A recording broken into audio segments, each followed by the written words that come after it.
묵상 기도하심으로 2월 세 번째 주일 예배 하나님께 드리겠습니다. 내가 여호와의 인자하심을 영원히 노래하며 주의 성실하심을 내 입으로 대대에 알게 하리이다. 내가 말하기를 인자하심을 영원히 세우시며 주의 성실하심을 하늘에 견고히 하리라 하였나이다. 주께서 이르시되 내가 나의 택한 자와 언약을 맺으며 나의 종 다윗에게 맹세하기를 내가 내 자손을 영원히 견고히 하며 내 위를 대대에 세우리라 하였나이다. 여호와여, 주의 기사를 하늘이 찬양할 것이요 주의 성실도 거룩한 자의 회중에서 찬양하리이다. 주님 사랑하고 주님 감사하며 그래서 주님께 영광 돌리고자 저희들이 한자리에 모였습니다. 오늘도 우리의 찬양 중에 함께 하시는 주님, 주의 천군 천사와 함께 이곳에 함께 방문하셔서 거룩한 성령님의 기름 부음을 통하여 예배하는 예배를 거두어 주시옵소서. 존귀와 영광이 세세 무궁토록 성부와 성자와 성령님께 있을지어다.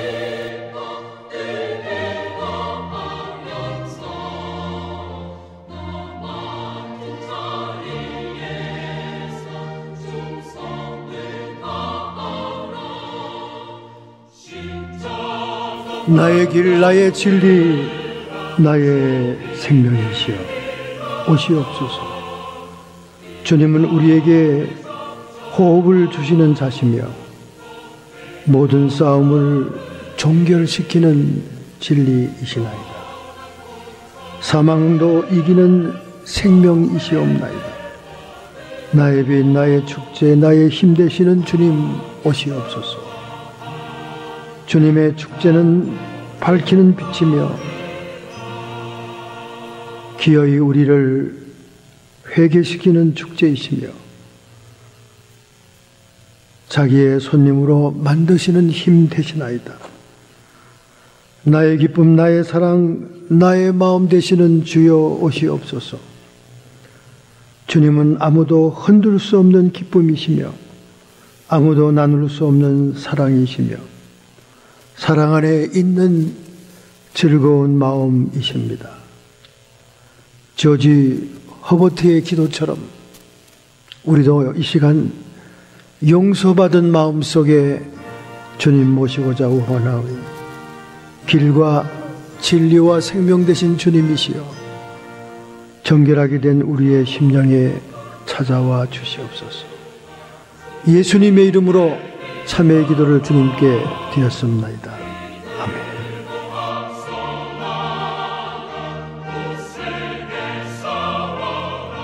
하나님의 말씀입니다. 구약성경 1151페이지 에스겔서 1장 1절부터 3절 1151페이지 나는 너의 징조라 라는 제목으로 하나님의 말씀을 받기 전에 기록된 계시의 말씀 하나님의 음성이 들려질 줄로 믿습니다. 에스겔서 1장 1절부터 3절을 먼저 봉독하고 그 다음에 12장 11절을 이어서 봉독하겠습니다. 다 같이 봉독합니다. 제30년 4월 5일에 내가 그발 강가 사로잡힌 자 중에 있더니 하늘이 열리며 하나님의 이상을 내게 보이시니 여호와긴 왕에 사로잡힌 지 5년 그달 5일이라. 갈대아 땅 그발 강가에서 여호와의 말씀이 부시의 아들 제사장 에스겔에게 특별히 임하고 여호와의 권능이 내 위에 있으니라. 12장 11절입니다. 에스겔서 12장 11절 1164페이지 또 말하기를 나는 너의 징조라.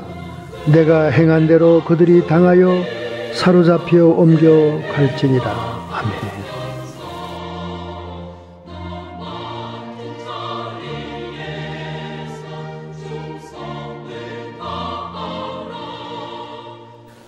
2044년도에는 미국의 인종 지도가 바뀐다는 발표가 센서스 킹스 연구소 통계팀이 발표를 했습니다. 지금까지는 백인이 주류를 이루고 살았는데 앞으로 2044년도가 되면 소수계들이 주류가 된다는 발표가 나왔습니다. 현재 소수계의 분포를 보면 히스패닉이 25.1%, 흑인이 12.7%, 아시안이 7.9%, 여러 다문화 혼혈들이 3.7%로 되어 있습니다. 그런데 2044년도가 되면 50.3%가 소수민족이 될 것이다. 그리고 백인들은 49.7%로 인종 지도가 바뀐다는 겁니다. 그 이후로는 2060년도에는 소수계 청소년들이 폭발적으로 증가해서 68%까지 증가되기 때문에 그렇다는 겁니다. 세상은 이렇게 바뀌고 있습니다. 그런데 세상이 바뀌어도 안 바뀌는 것도 있습니다. 안 바뀌는 것. 그것은 억만장자를 배출한 대학은 하버드 대학입니다.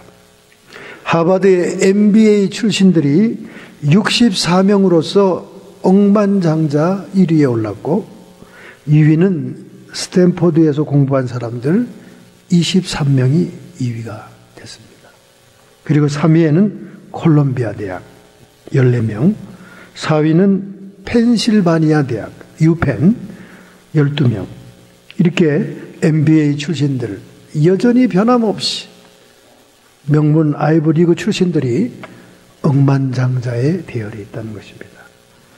거기에 프랑스의 인사이드라는 대학이 6등이고 스위스의 국제경영연구원이 8등이고 그리고 영국의 런던 비즈니스 스쿨이 10등에 들어가 있다는 거예요. 억만장자는 안 바뀐다는 겁니다. 그래서 자녀들을 좋은 대학에 보내려고 애를 쓰는가 봅니다. 그런데 또 바뀌는 게 있습니다. 그것은 워렌 버핏이 코카콜라의 주식을 사서 세계 2등 재벌이지 않습니까? 주식 재벌이죠. 생전 바뀌지 않을 것 같은 코카콜라가 지금 15년 만에 최대의 폭락과 최대의 감원을 하고 있다는 거예요. 드링크로서 코카콜라가 인기가 시들해졌다고 말이죠. 그래서 내년 초에는 약 2,000명의 직원들을 해고한다. 정리해고한다. 그뿐입니까? 그 유명한 경매 사이트인 이베이는 2,400명을 해고할 계획을 세우고 있고 미국의 컴퓨터를 상징하던 IBM은 11만 명을 감원할 예정입니다. 이렇게 변하고 있습니다. 근데 안 변하는 게 또 있죠. 엎치락뒤치락입니다. 안 변하는 거. 돈방석 애플입니다. 애플은 캐시 가지고 있는 플로우가 자그만치 1,790억 달러입니다. 그래서 애플은 지금 이 현찰을 흔들면서 어떤 회사를 살까 고민 중에 있다는 거예요. 그래서 디즈니 회사를 살까? 왜냐하면 소프트웨어를 개발하기 위해서. 아니면 아마존을 사들일까? 아니면 오토페이로 삼성을 눌렀기 때문에 마스터 비자 카드 회사를 살까? 아주 즐거운 비명의 고민을 지른다는 거예요. 나아가서는 심지어 페이스북까지 사들일까 하는데 페이스북의 가치는 자그마치 2,130억 달러이기 때문에 캐시가 모자란다는 거죠. 이렇게 안 변하는 것은 애플의 캐시 능력입니다. 지금 애플이 또 4월 달에 스마트워치가 나오면 어떤 폭발적인 일들이 일어날지 모르죠. 그래서 삼성에서 그 스마트워치를 지금 엄청나게 차별화두기 위해서 동시에 출시되는데 개성을 갖고 더 애플을 압도하기 위해서 지금 눈에 불을 켜고 있다는 거예요. 이렇게 변하지 않는 것과 변하는 것들이 미국 땅에 있습니다. 그런데 이런 변화무쌍 가운데 우리가 제일 걱정해야 될 것은 기독교인들이 지라론을 믿기보다는 창조론을 믿었던 것이 80%입니다. 80% 창조론을 믿었어요. 하나님이 절대적으로 우주 만물과 인간을 창조했다. 80%입니다. 그런데 이 개신교 기독교인들이 지금 진화론을 버리고 창조론을 택하는 것이 45%로 떨어졌다는 거예요. 그만큼 미국에 가치의 변화가 일어나고 있는 겁니다. 최근에 저는 유명한 수학자가 창세기 1장 1절을 수학적으로 해석한 것을 보고는 정말 기절할 뻔했습니다. 그 강의 시간에 자그마한 지 2시간이 넘어가는데 제가 꼼짝도 안 하고 그 강의를 다 들었어요.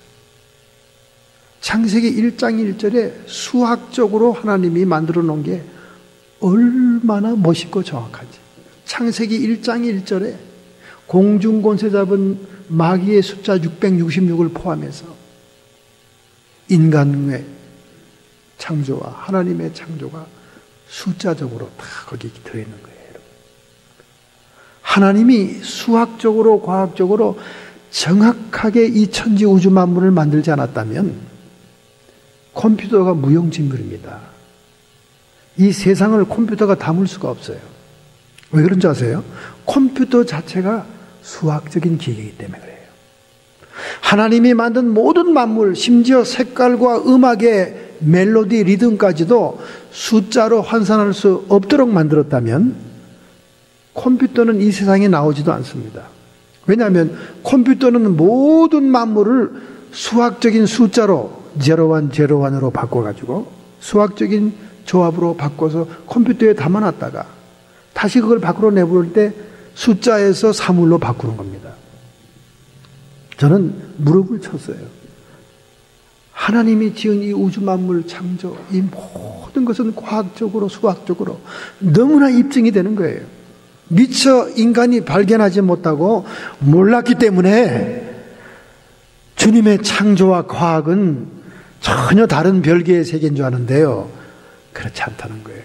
수학적으로 환산이 되지 않으면 컴퓨터가 작동이 안 돼요. 작동이 안 된다니까. 음악, 주파수하며 색깔의 모든 주파수하며 이 모든 것들이 수학으로 분류가 되기 때문에 컴퓨터가 담았다가 다시 똑같은 모습으로 내보낼 수 있는 거예요. 얼마나 하나님의 창조가 위대한지 몰라요. 그런데 이 창조론이 80% 개신교인들이 믿다가 지금은 45%로 하락이 되고 오히려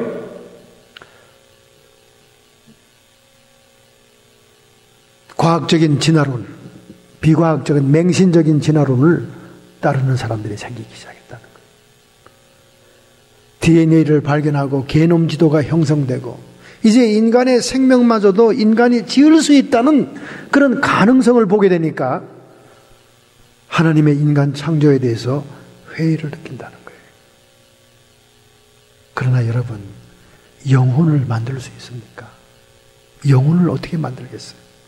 인간의 한계는 거기까지인 거예요. DNA로 모습을 만든다 하더라도 그건 짐승에 불과한 거예요. 영혼이 없는 짐승에 불과한 겁니다. 영혼을 창조할 수 없는 거예요. 인간의 한계가 그거예요. 미국과 세상이 변화되는 것과 변하지 않는 것이 있지만은 그러나 하나님의 진리, 하나님의 창조 이것만은 변하지 말아야 되는 그런 마음이 있는 것입니다. 바로 에스겔이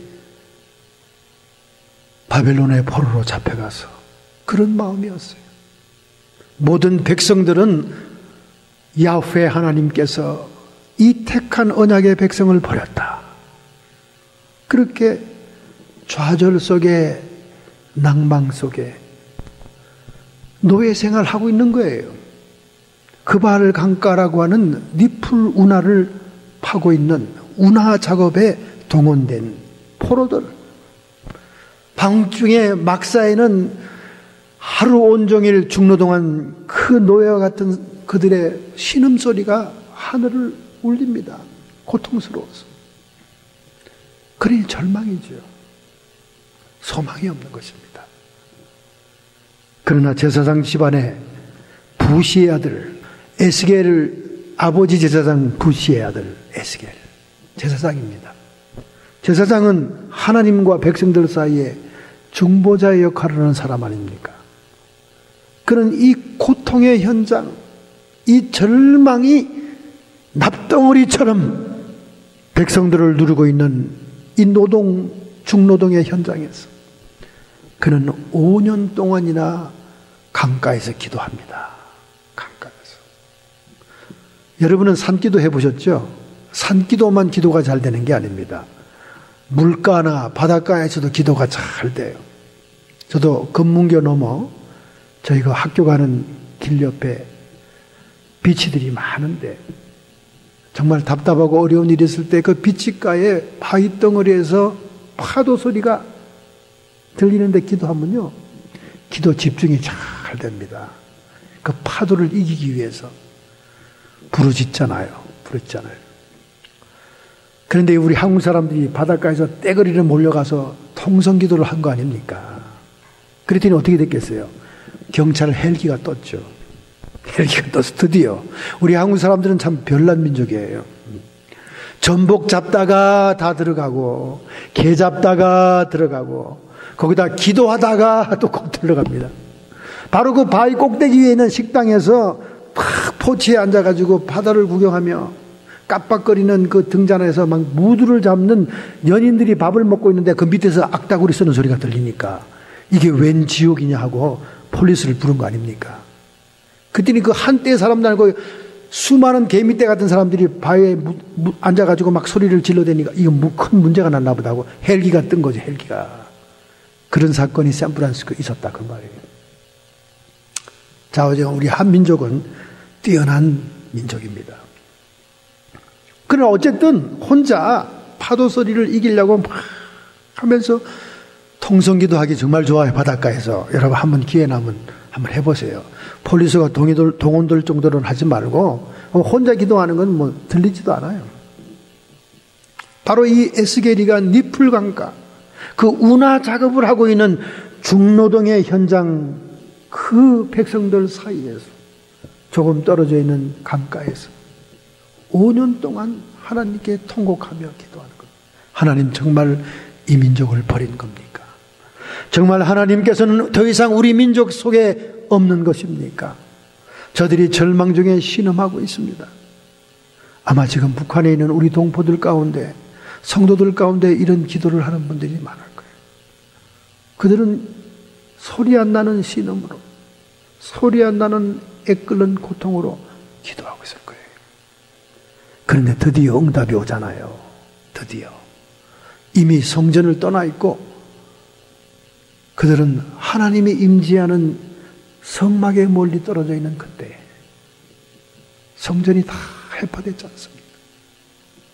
근데 시간의 지성소, 신학적으로는 시간의 지성소라고 그래요. 공간의 지성소가 예루살렘 성전이었다면 바로 그발강가 리풀 은하를 파고 있는 그 중노동의 현장에서 하나님의 임재를 보는 거예요. 비행접시 같습니다, 여러분. 여러분 에스겔서를 집에 가서 읽어보면 꼭 비행접시 현상 같아요. 그래서 이 비행접시 문제가 이 에스겔서에 나오는 현상으로 이렇게 비유돼 가지고 이해가 되지요. 그래서 마귀들이 이 하나님의 임재의 형상을 본따서 UFO를 만들었다.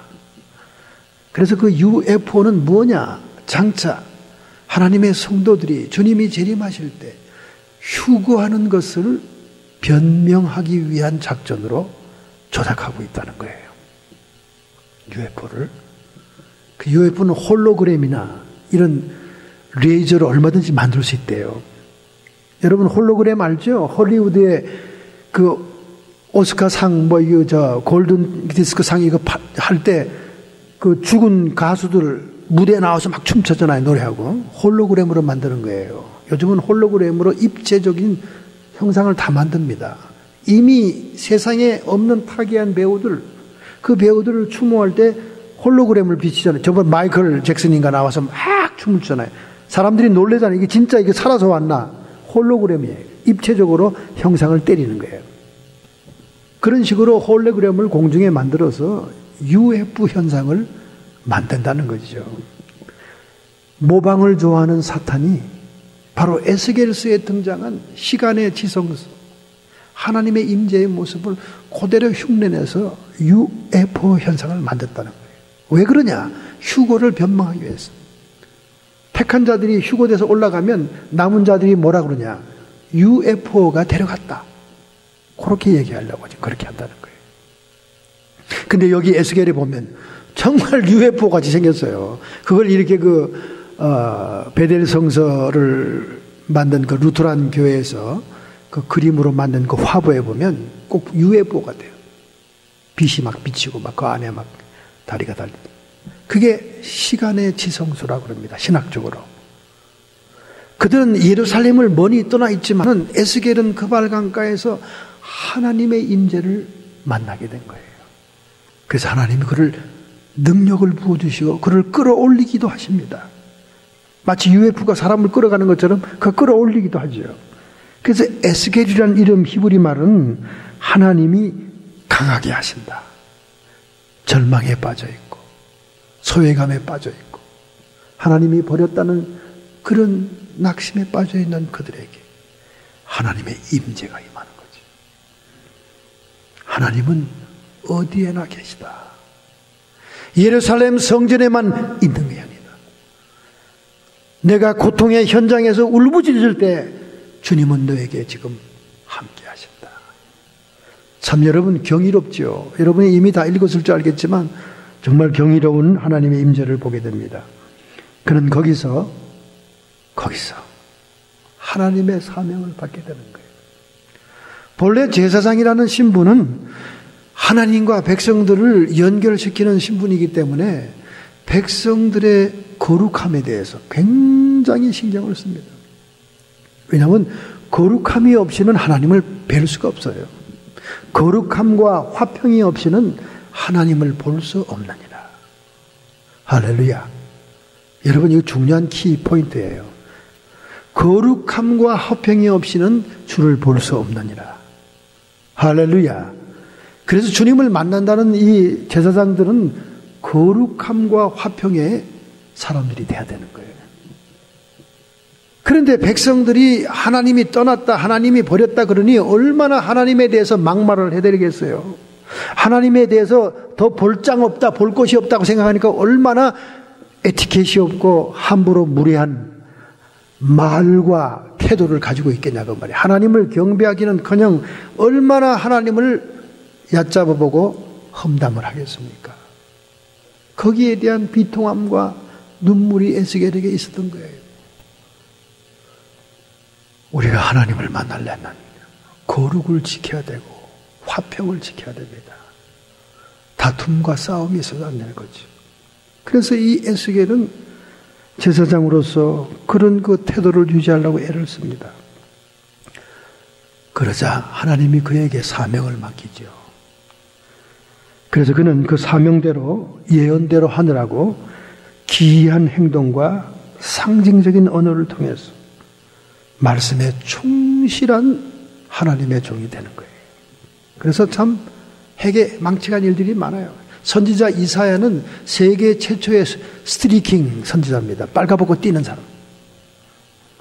에스겔도 참 고통이 많았어요. 아내가 죽죠. 그리고 그 비둘기 똥을 가지고 구워서 밥을 해 먹죠. 한쪽으로 누워서 수백 일을 지나고 한쪽으로 누워서 몇백 일을 지나고 하나님이 시키는 대로 하나님의 메시지를 상징과 징조로 드러내기 위해서 그 사명을 감당한 겁니다. 나는 너의 징조라. I am a sign to you. 하나님의 징조가 되기 위해서, 하나님의 사인이 되기 위해서 그는 충성을 다한 겁니다. 자, 여러분, 만인 제사장이라고 그러지 않습니까? 종교개혁의 기치 가운데 마르틴 루터가 주장한 게 뭡니까? 오늘날 모든 성도는 다 제사장이다, 그 말이에요. 하나님과 백성 사이를 이어주는 제사장의 사명이 있다는 거 아닙니까? 오늘 여러분과 저는 다 만인 제사장이다, 그 말입니다. 그렇다면 주님의 사명을 감당해야 됩니다. 여러분, 예수님께서 그랬잖아요, 그죠? 자기를 부인하고 자기의 십자가를 지고 나를 따를지니라. 자기 부인은 자기를 죽이는 거죠. 자기를 낮추는 겁니다. 자기 십자가는 뭡니까? 자기 십자가는 예수님처럼 사명을 얘기하는 거예요. 사명. 자기 십자가를 지고 나를 쫓아야 합니다. 예수님마저도 사명을 선택할 때가 되면 천사가 나타납니다. 겟세마네 동산에서 하나님 할 수만 있으면 이 잔을 내게 옮겨주시옵소서. 고통스러운 고난의 십자가가 앞두고 있다는 걸 알고 그 다른 길을 추구하니까 곧 그 마음속에 하나님의 섭리와 뜻에 순종하는 감동이 와서 내 뜻대로 마옵시고 아버지의 뜻대로 하옵소서. 주님이 주시는 사명의 잔, 고난의 잔을 받겠다고 결단했더니 천사들이 수정 들더라. 할렐루야. 많은 사람이 그런 질문합니다. 아, 목사님, 천사가 성경에도 많이 나오는데 도대체 천사가 나한테 있긴 한 거예요? 나한테 역사는 하는 겁니까? 나를 도와주는 게 뭐 있어야지 말이죠. 요즘 유튜브에 보세요, 여러분. 천사들이 막 등장해가지고 찍힌 사진들이 많아요. 참 신비롭죠.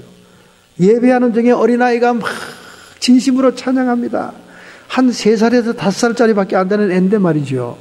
예배에 항상 어머니가 데려오니까 그 찬송의 애가 깨었는 것 같아요. 그래서 막 찬송하는데 저쪽 끝에 천사가 나타나는 모습이 찍혀가지고 유튜브에 막 지금 떠돌잖아요.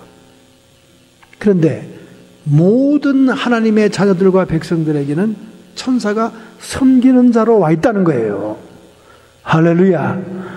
초자연적이고 초능력적인 천사들이 우리에게 있다면 우리의 삶이 얼마나 도움이 될까요? 그렇잖아요. 옆집에 좋은 친구가 찾아와도 도움이 되는데.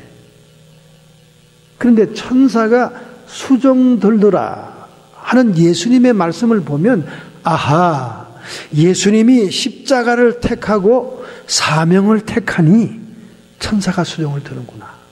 심지어 예수님께서 광야에서 사탄으로부터 시험을 당하다가 주 나의 하나님만 경배하라, 하나님의 율법의 말씀으로 사탄을 쫓아버리자 천사가 수종들더라.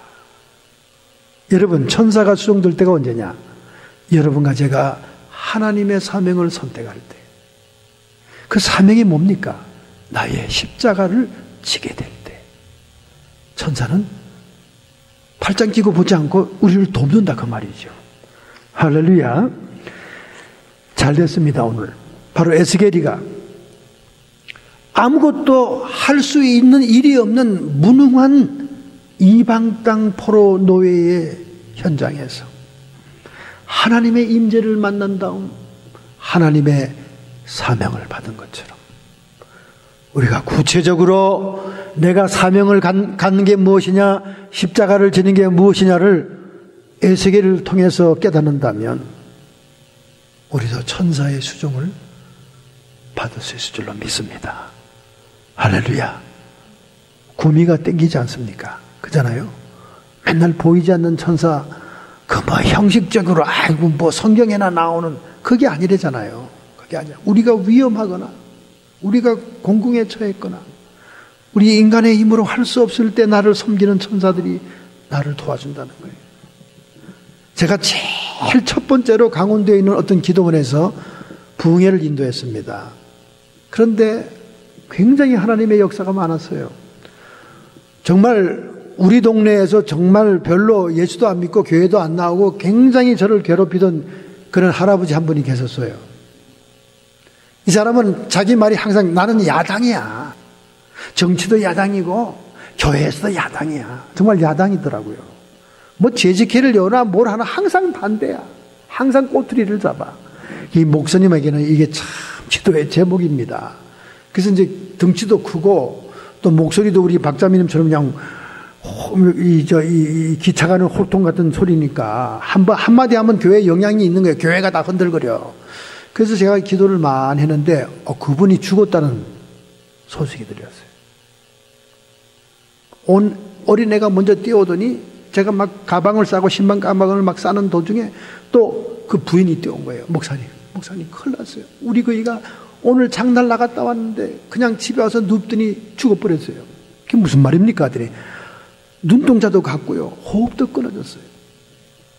아니 그러면 빨리 저 의사를 불러야지. 그때 그 양구 그 동네엔 의사를 부르려면 참 한두 시간이 걸리는데요.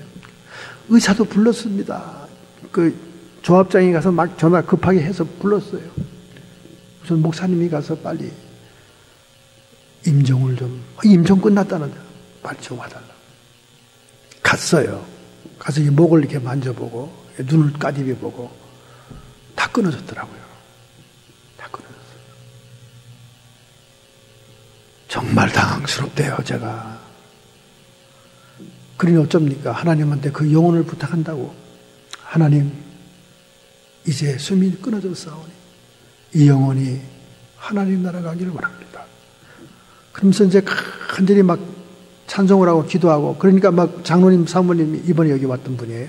다 신자들을 데리고 막 그 집에 꽉 들어찼어요. 하나님께 막 기도하고, 사람들은 울기도 하고. 그런데 이상한 믿음이 들어오더라고요. 베드로도 죽은 자를 살렸고,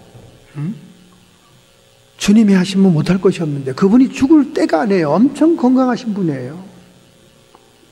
70이 넘는데도 아주 건강하신 분이었어요. 병원에서도 이 신체 검사해 보면 어디 아픈 장기가 없는 분이에요. 목소리가 이게 힘이 있는 사람들은 근력 있는 사람들입니다. 우리 박자배님도 아주 건강하잖아요. 네.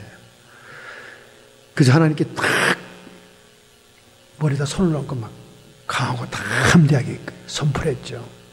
성령께서 이렇게 믿음을 주니까, 기름 부음을 주니까 나사렛 예수님의 이름 권세로 그 영혼이 돌아오고 소생할지어다 소리를 쳤더니 옆에 있던 남자 전도사, 여자 전도사, 그리고 장로님 부인까지도 저를 스트레인지한 얼굴로 쳐다보는 거야.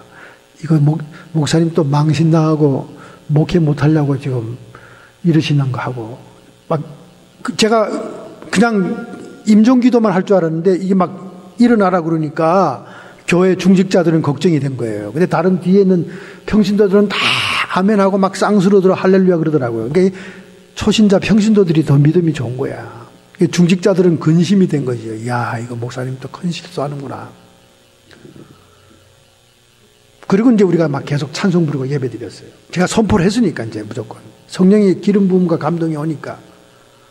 그런데 한 10분 있다가 막 기침을 하더니 눈을 딱 뜨더라고요.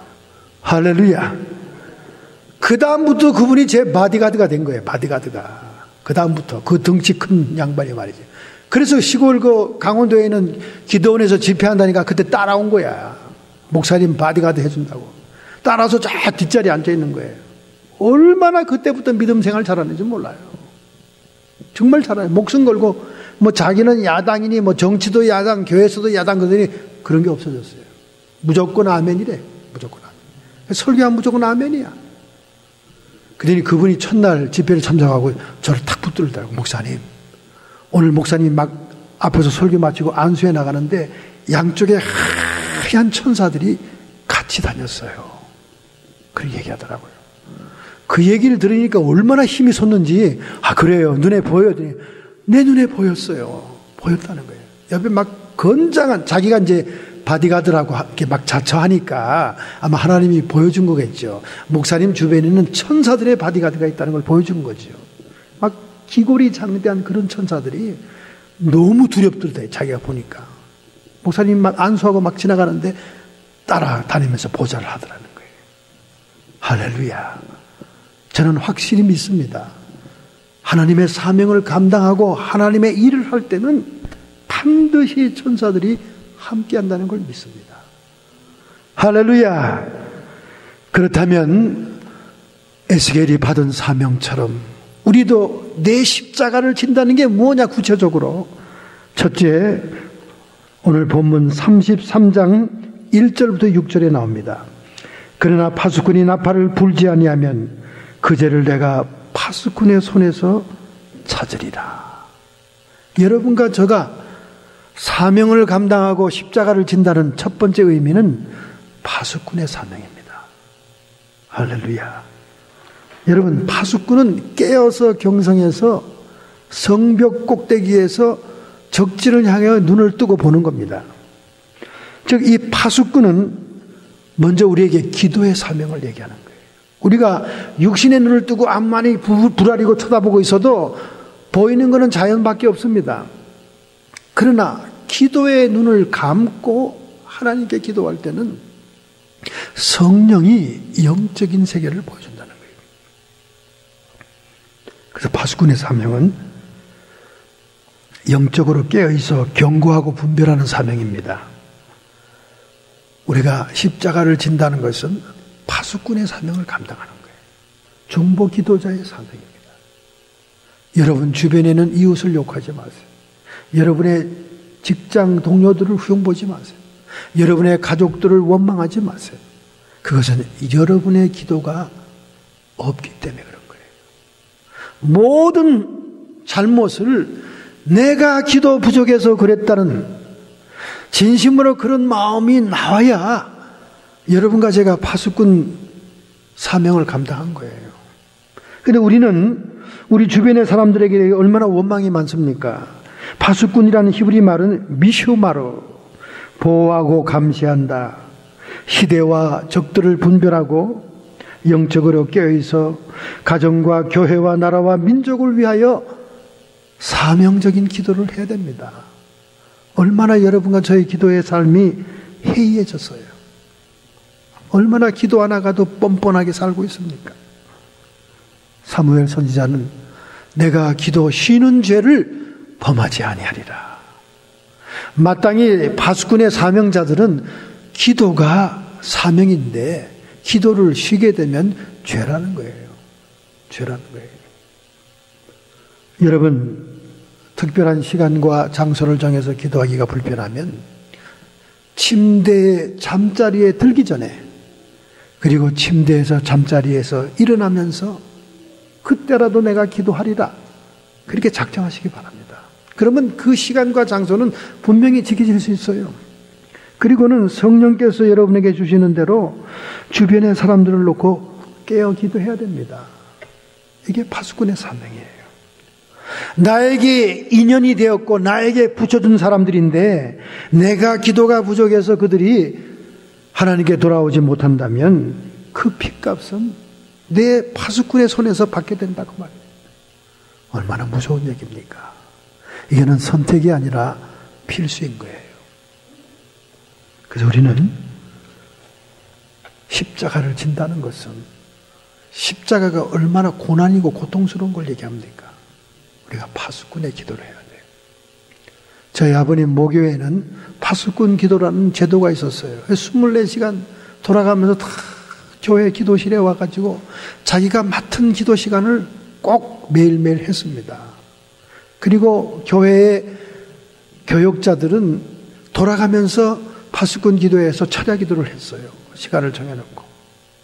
보통 사람은 그 시간이 못 오잖아요. 12시부터 새벽 기도하는 4시나 5시까지는 교회 부목사, 전도사들이 돌아가면서 그걸 채웠습니다. 기도가 쉬지 않는 거죠. 이런 전통은 헤른후트라고 하는 진젠돌프 백작이 공동체를 형성했던 그 모라비안 교도들에게 내려왔던 전통이에요. 그들은 100년 동안이나 이 전통을 지켰기 때문에 세계 만방의 선교사들을 파송할 수 있었습니다. 여러분이 십자가를 진다는 것은 기도의 사명, 파수꾼의 사명을 감당하는 거예요. 아유 목사님, 나 하나가 뭐 기도하고 안 하는 게 무슨 큰 차이가 있어요. 아닙니다, 여러분. 아니에요. 저는 영적으로 사람들을 기도해 주다 보면 정말 신앙이 없고 정말 믿음이 없으며 성경 지식도 없는 사람들이 응답을 받는 것을 볼 때가 많습니다. 그 하나님께 물어봐요. 어떻게 이 사람이 이제 교회 나온 지 얼마 되지도 않고 도대체 하나님께 받을 만한 자격이 없는 것 같은데 어떻게 이런 응답이 이 시간에 나옵니까? 하면 주님의 음성이 들려요. 그의 이모가 이 아이를 위해서 수십 년을 기도해 왔다는 거예요. 나는 그 기도를 받아서 오늘 이에게 응답을 내리는 것이다. 하나님은 놀랍게 중보한 기도를 기억하고 있어요. 여러분, 직가에 살고 있는 아나니아에게 왜 사울의 환상이 나타났겠습니까? 아이고 주님, 그 사울 청년은 우리가 경계할 무서운 청년입니다. 대제사장의 직권을 가지고 이 다메섹에 나타난 것은 기독교인들을 박해하기 위해서 나타났는데요. 아나니아에게 하나님 환상이 임하잖아요. 그를 찾아가서 눈먼 그에게 안수해줘라.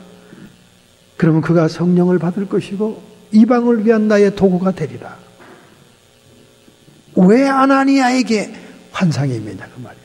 아나니아가 다른 어느 누구보다 사울이라는 청년, 열성 바리새인 분자가 나사렛 이단이라고 하면서 교인들을 핍박하는 문제를 놓고 파수꾼 기도를 했기 때문에 하나님이 그를 찾아와서 그에게 그 사명을 맡긴 거예요. 할렐루야. 여러분, 파수꾼 기도하십시오. 오늘부터 여러분, 이 지구상에 있는 모든 사람을 위해서 기도할 수는 없습니다. 그러나 성령의 감동으로 여러분의 기도가 필요한 한 사람 한 사람을 놓고 파수꾼 기도를 해야 됩니다. 저 사람은 내가 안 하면 기도해 줄 사람이 없어. 그러면 그 나의 사명이고 책임인 거예요. 그 사람의 피값을 내 손에서 받을 겁니다. 이것이 십자가를 지는 거예요. 여러분이 남을 축복해주고 빌어주면 그 축복이 여러분께 돌아오는 거예요. 그 사명 감당할 때 하나님의 천사들이 여러분을 도우시는 거예요. 저는 중보 기도하다가 천사들의 방문을 여러 번 받습니다. 정말 신비스럽고 놀랍죠.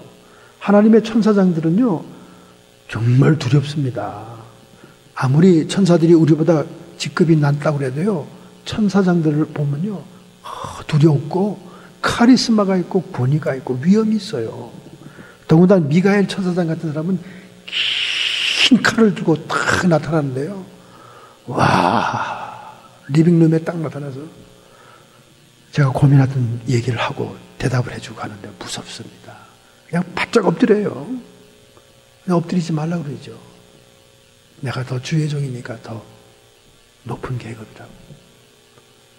여러분이 중보기도 하면 찾아와요. 도와줍니다. 두 번째 34장 1절부터 18절 내가 친히 내 양의 목자가 되리라. 목자의 사명이 있습니다. 여러분. 목자의 사명. 여러분 목자의 사명은 뭡니까? 양들을 보호하고 케어해야 되는 거예요. 양을 진심으로 사랑해야 됩니다. 요한복음 10장 10절부터 12절 도적이 오는 것은 도둑질하고 죽이고 멸망시키려는 것이요 내가 온 것은 양으로 생명을 얻되 더 풍성히 얻게 하려 하는 것이니라. 나는 선한 목자라. 선한 목자는 양을 위하여 목숨을 버리거니와 싹구는 목자도 아니요 양도 제 양이 아니니라. 내가 이리가 오는 것을 보면은 양을 버리고 달아나니 이리가 양을 늑탈하고 또 해치느니라. 싹군 목자는 양을 두고 도망간다는 거예요. 그러나 참 선한 목자는 양을 위해서 목숨을 내놓는다는 겁니다. 양의 사명, 목자의 사명이 있습니다, 여러분. 오늘 우리에게 주어진 십자가는 이 양의 사명이, 목자의 사명이 있다는 거예요. 케어하고 보호하고 사랑하고 주변의 양무리들이 어려운 일이 있을 때는 최선을 다해서 도와줘야 됩니다. 그것이 하나님께서 우리에게 맡긴 거예요. 예수님을 배신했던 베드로에게 주님이 3번씩이나 부탁하는 것이 내 양을 먹이라. 내 양을 쳐라. 오늘 여러분과 저에게 사명을 감당한다는 것은, 십자가를 진다는 것은 내 주변에 있는 모든 사람들에게 목자가 되어서 여러분의 사랑과 배려와 여러분의 관심을 그들에게 주어야 되고, 그리고 말씀과 간증으로 그들을 양육할 사명이 우리에게 있는 것. 이게 2번째 십자가입니다. 3번째 십자가는 37장 1절부터 14절, 생기가 그들에게 들어가며 그들이 곧 살아 일어나서 서는데 극히 큰 군대더라. 군사의 사명이 있습니다. 군대. 에스겔은 산골짜기에 해골 뼈다귀처럼 다 말라 비틀어지고 우상숭배로 죄악 속에 피폐해진 백성들의 그 시체 무더기를 보는 거예요. 그러나 하나님이 말씀을 대언할 때 그들에게 생기가 들어가잖아요. 대언은 말씀을 얘기하고 생기는 성령을 얘기하죠. 그리고 그들이 소생합니다. 중생하는 거예요. 하나님의 생명으로 일어나는 겁니다. 바로 이 예언의 말씀은 반드시 이스라엘 백성 유대인들에게 이루어집니다. 유대인들이 골짜기에 뼈다구처럼 세계 유리방하며 학대를 받고 학살을 당했어요. 이 사실 그대로 아우슈비츠, 유대인들의 그 뼈다구와 시체들이 산더미같이 쌓여 있지 않습니까? 그러나 예수님이 오기 직전 종말의 때에 그들이 예수님을 믿고 생명을 얻는 소생의 역사가 일어날 거예요. 그런 예언이 에스겔을 통해서 주어진 겁니다. 그뿐만 아니라 오늘날 여러분과 저도 하나님의 군사로서 하나님의 말씀을 선포하고 하나님의 성령이 그들에게 들어가 그들이 소생하는 중생의 역사, 구원의 역사를 감당하는 영적인 군사가 되어야 된다 그 말이에요. 할렐루야. 우리는 하나님의 말씀을 선포해야 돼요.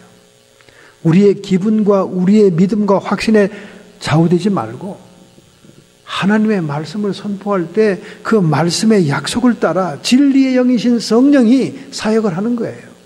성령이 움직여 주시는 겁니다. 그래서 사람들에게 변화와 소생이 일어나는 거예요. 우리 사모님과 제가 주중에 탄식을 하고 고민한 일이 많았습니다. 왜 이렇게 우리 교회만 두고 얘기하는 게 아니에요. 사람들이 변화되지 않을까? 왜 이렇게 그대로일까? 그러면서 우리의 무능과 우리의 한심함을 정말 하나님께 답답함을 구하였습니다. 제가 위로를 했죠. 위로를 했습니다. 그건 하나님이 하신다. 우리는 하나님의 말씀을 대언하는 사명만 잘 감당해도 그 말씀 속에 역사하는 하나님의 성령이 각 사람의 영혼을 변화시키고 이렇게 세워서 하나님의 생명의 씨앗이 들어갈 때 하나님의 생명으로 변화될 것이다. 우리는 그냥 하나님께 맡기기만 하자. 우리의 할도리, 우리의 십자가만 감당하면 되는 것이다. 그렇게 서로 위로를 받은 시간이 있습니다. 오늘 여러분과 제가 천사들이 섬기고 도와줄 수 있는 3번째 사명의 십자가는 영적인 군사가 되는 거예요. 영적인 군사. 그 영적인 군사는 단순히 소극적으로 주저앉아 있어서는 안 됩니다. 군사는 어떻게 해야 됩니까? 마태복음 11장 12절에 세례 요한의 때부터 지금까지 천국은 침노를 당하나니 침노하는 자는 빼앗느니라. 우리가 영적인 군사, 하늘나라의 군사가 되었다면 이제는 공격하고 침노하는 자가 되어야 된다 그 말이야. 방어적인 개념이 아니라 공격적인 개념인 것입니다. 적극적으로 하나님의 일을 막 펼쳐나가고 적들을 향해서 도전을 하는 겁니다, 여러분. 이런 사명이 에스겔에게 주어졌듯이 오늘 여러분과 저에게도 주어졌는 줄로 믿습니다. 할렐루야. 일본은 기독교가 인텔리전스 상류층에 들어갔습니다. 그래서 오늘날도 일본은 기독교인의 숫자가 미미한 거예요. 근데 우리 한국은 쟁이들에게 들어갔던 쟁이, 서민들에게, 미쟁이, 이런 쟁이들에게 들어갔어요. 우리 한국은. 그래서 서민들에게 막 들풀처럼 불이라는 것처럼 잡초처럼 우리 한국의 개신교는 수적으로 왕성한 그런 민족이 됐잖아요. 그래서 일본은 소수의 기독교인들밖에 없습니다. 그 대신 질적으로 상당히 수준이 높죠. 수준이 높아요. 신학자도 많고요. 또 존경받는 분들이 많아요. 그 중에 가장 존경하는 가가와 도요히코라는 일본의 목회자가 있습니다. 이분 가천풍원이라고 그러는데 이분이 주석서도 썼고 일본의 기독교인으로 존경받는 분입니다. 이분은 하나님의 사명을 감당하게 된 이유가 자기가 젊은 날 폐결핵을 앓습니다. 그 당시에 폐결핵은 영양실조에서 오는 병으로 오늘날 암처럼 불치의 병이었어요. 폐결핵 앓으면 다 죽는 거예요. 그래서 옛날 러브스토리나 이런 소설에 보면 우리 오늘날 암처럼 말이죠. 시한부 인생 암처럼 폐결핵에 걸린 이야기들이 많이 나오죠. 그래서 막 각혈을 하고 죽음에 임박했었어요. 근데 그가 극적으로 예수 그리스도를 어떤 전도 부인에게 소개받고 영접합니다. 그리고는 그 당시에 불치병이 있던 각혈하고 말기에 처했던 폐결핵이 깨끗이 치유됩니다. 여러분, 이런 극적인 체험을 하게 되면요, 예수 오직 예수, 주님만이 나의 생명이 되는 거예요. 그래서 한국에는 그런 말이 있잖아요. 목회가 잘 안 되고 교회가 작은 목사들이 아유 나도 한경직 목사처럼, 아이고 나도 조영기 목사처럼, 아이고 나도 김창인 목사처럼 폐병이나 걸려서 나왔으면 이러셨잖아요. 한국의 4교회 목사님들이 목회에 성공했다고 말하는 목사님들은 다 젊은 날에 폐결핵 걸려요. 폐결핵. 그 폐결핵이 예수의 이름으로 다 나아져가지고 극적으로 사명 인생을 살잖아요. 근데 가가이 도요이코는 정말 극적으로 치료를 받습니다. 그래서 너무나 감사해서 하나님께 자기를 헌신합니다. 하나님, 저는 부유하고 행복하고 그리고 모든 것을 다 가진 사람들을 위해 목회하는 것이 아니라 우리 주님이 세리와 창리를 가까이 했던 것처럼 불우한 자들을 위해 목회하겠습니다. 그래서 그의 목회 교회는요, 술 취한 친구들, 창녀들, 도박쟁이, 아주 사회에서 버림받은 문제아들, 핸디캡들만 모여 있는 거예요. 하도 열심히 사람이 횟가닥 변화돼가지고 예수 그리스도를 만났다는 소문을 그의 절친한 친구가 먼 타향에서 소식을 듣고는 친구를 찾아갑니다. 이야, 그 친구가 변화되다니, 그가 예수 믿을 사람이 아닌데. 그리고 찾아가서 주일날 그 교회에 참석합니다. 그랬더니 자기가 한눈에 봐도 꾀죄죄한 사람들만 앉아있는 거예요. 머리를 막 산발하고 껌을 씹는 창녀, 밤새 도박해서 눈이 막 졸고 있는 도박쟁이들, 이런 사람들만 앉아있는 거예요. 친구가 보니까 한심하고 기가 막힌 거야. 근데 예배 도중에 또 어떤 남자가 뒤에서 막 불러내니까 또 창녀가 또 따라 나가고,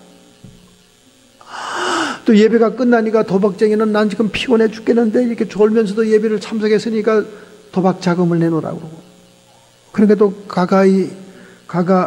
가가와 도요이코가 또 자기 주머니 쌈짓돈에서 돈을 주고, 보니까 친구가 이 엉망진창이거든. 그러면서 딱 예배 끝나고 같이 식사하면서, 자네 때려치워. 자네는 지금 위선자야. 이런 사람들 데리고 당신이 예수를 사랑해서 목회한다고, 사명을 감당한다고, 아무런 소망이 없고 변화되지도 않는 이 사람들, 당신은 지금 이런 사람들을 끼안고 지금 애쓰고 노력하고 있다는 그 명성을 얻기 위한 위선에 불과한 거야. 당신의 그 위선을 치우고 지금 여기서 이걸 접어. 이게 뭐냐고 말이지. 도박쟁이는 도박쟁이대로, 핸디캡은 핸디캡대로, 깡패는 깡패대로, 장녀는 도중에 또 나가버리고 남자들이 부른다고, 술 먹고 너무 술 취해서 해롱거리고, 어떤 사람은 돌멩이를 또 뒤에서 막 집어 던지고, 강대상이 돌멩이를 피하느라고 설교하다가 말고. 그랬더니 이 가천풍은 가가와 도요이코가 싱긋이 친구를 보고 웃었습니다. 자네도 죽을 목숨 살려준다면 나처럼 될 것이네. 나를 살려준 그 주님이 어떠한 삶을 살았는가를 내가 알기 때문에 나는 주님의 가진 그 팔적이를 따를 수밖에 없다네. 당신의 눈에는 내가 가증스럽고 위선을 떨고 불우한 자들을 이용해서 명성을 떠치려고 하는 것처럼 보이겠지만 나는 심각하네. 나는 나의 생명을 살려주신 주님을 위해 무엇이든지 할 수 있다네. 당신과 나는 입장이 다르. 입장이 다르. 여러분, 입장이 다른 게 맞습니다. 여러분과 저가 그런 절박한 절대절명에서 회생한다면 주님을 사랑하지 않을 수 없으며 주님께 헌신하지 않을 수가 없습니다. 그런 마음이 우리에게 성령의 감동으로 와야 되는 거예요. 여러분, 어저께 발렌타인이었기 때문에 여러분 초콜릿도 다 받으셨죠? 지독히 사랑하는 여러분 남편, 아내로부터 초콜릿을 받았겠죠? 그렇잖아요? 근데 여러분, 이 초콜릿이 그냥 달콤한 게 아닙니다. 초콜릿을 받아 먹으면서도 사연을 알면 우리 주님을 사랑하는 사람들은 다른 마음을 먹어야 돼요. 이 초콜릿 생산국이 코티드부아르 1등 국가 서아프리카입니다. 두 번째는 가나예요. 이 두 나라에서 1, 2위로 거의 초콜릿이 다 생산됩니다. 그런데 이 초콜릿을 생산하기 위해서 노예와 같이 어린아이들을 부려먹는 악덕 농장주들에 의해서 초콜릿이 생산된다는 거예요. 200만 명의 어린아이들이 학대를 당하며 노예처럼 이 코코아 열매를 딴다는 거예요. 그들은 성인이 $2의 임금을 받으니까 어린아이들은 먹여주는 것만 가지고 노예처럼 산다는 거예요. 환경단체가 이 사실을 알고는 불매운동을 벌이고 있는 거예요. 정말 선한 농장주가 제대로 종업원들을 대우하고 제대로 임금을 주는 그런 농장에서 나오는 초콜릿만 우리가 사 먹자. 우리가 초콜릿을 즐기면 즐길수록 수백만 명의 어린아이들이 짐승처럼 노예처럼 학대를 당하고 있다. 여러분, 우리가 주님의 마음을 가지게 되면요, 이런 사정을 알게 됩니다. 다이아몬드가 피의 다이아몬드인 거 여러분 알고 있죠? 웨딩하는 사람이 다이아몬드를 서로 주고받으면 그거만큼 행복한 것이 없는데, 그 다이아몬드는 피의 다이아몬드, 피. 수많은 사람들이 죽고 생산되는 다이아몬드예요. 이 다이아몬드는 세계적인 마피아나 이런 조폭 단체들이 휘두르고 있는데요, 그 이권을 서로 차지하려고 얼마나 많은 사람을 죽이는지 몰라요. 그래서 그 특집 영화도 나왔습니다. 소설도 나왔고요. 블라드 다이아몬드라고. 하나님의 형상대로 지음받은 사람을 살상한 물건이나 이건 저주가 따르는 거예요. 저주가. 무죄한 자의 피가 발린 피의 다이아몬드입니다. 그 다이아몬드도 불매운동 하잖아요. 진짜 그리스도인들은. 우리가 추구할 것은 다른 것입니다. 로마의 황제 리키니우스 시대입니다. 그때 알메니안 기독 신자들을 무참하게 박해하고 학살할 때입니다. 그런데 로마 군대 가운데는 썬더 웨리어라고 하는 울의 연대가 있었어요. 로마군이라고 해서 세상에 나가서 다 전쟁에 이깁니까? 자기의 자식들과 자기의 마을과 자기의 민족을 살리려고 하는 적군들이 목숨을 걸고 달려듭니다. 기습작전, 게릴라 작전, 별작전으로 다 괴롭히죠, 로마들을. 로마 군인들이 실패하는 장소마다 황제가 특별히 보내는 군사가 있어요. 그게 우레 군단, 썬더 워리어입니다. 얘들이 가면 무너지던 로마 군대가 다시 일어나고 승전하는 거예요. 그러니 해결사들 아닙니까? 마치 미국의 실 부대가 이번에 날아가서 누군가 알카에다 두목을 죽인 것처럼 이 실 부대 있잖아, 실 부대. 특수 게릴라 특전단들. 바로 이 썬더 워리어가. 그런데 이 썬더 워리어가 가는 데마다 로마 군대를 자존심을 세워주고 이기게 되는 이유가 있었어요. 그 연대 안에는 40명의 기독교인이 있었습니다. 할렐루야. 이 40명의 기독교인들이 나라를 위해 기도하고 전쟁에 목숨을 걸고 사명처럼 달려드니까 해결사가 될 수밖에 없는 거지, 여러분. 생각해 봐요. 로마가 패전하고 로마가 이방족들에게 밀릴 때 황제가 해결사를 보내면 이 워리어가 다 이기는 거야, 이 연대가. 그런데 황제 리키우스 시대 때 기독교인을 박멸하고자 하는 칙령을 내리면서 이 부대의 사령관은 고민하게 됩니다. 셀프트 니우스라고 하는 장교가 고민하게 돼요. 그에게 그 특명이 내립니다. 썬더 워리어 이 연대가 로마를 살려주는 군대이긴 하지만은 그 안에 기독교인이 있으니까 이번에 다 잡아내라. 그래, 기독교인을 조사하니까 40명이었어요.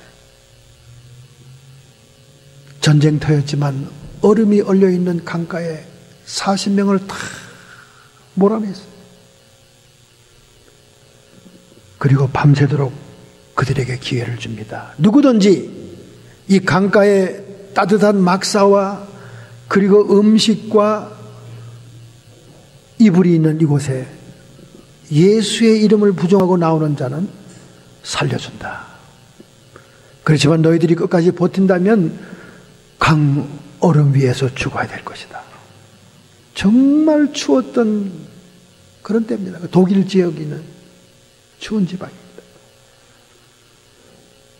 밤새도록 안 나와요. 아무도 안 와요. 근데 새벽녘에 너무 견디기 힘드니까 강가에는 모닥불이 켜있고 산의 진미를 먹으면서 기다리고 있는 그 병사들 앞에 너무 죽겠으니까 한 병사가 일어나서 예수님을 배신한다고 그러면서 막사로 들어갔어요. 그러니까 거기서 막 축제가 일어났죠. 축제가 일어나서 막 환영하고 불러들였습니다. 그런데 담당 지휘관이었던 셀프로니쿠스는 너무나 고민을 하고 있었습니다. 갈등을 하고 있었어요. 한 사람도 미동이 없던 그 자리에 한 사람의 배신자가 나왔어요. 근데 굉장히 울컥거리며 감동이 온 겁니다. 저 배신자의 자리를 내가 채워야 되는 건 아닌가. 담당 지휘관이 뚜벅뚜벅 걸어가지고 그 배신자가 나왔던 자리에 앉은 거예요.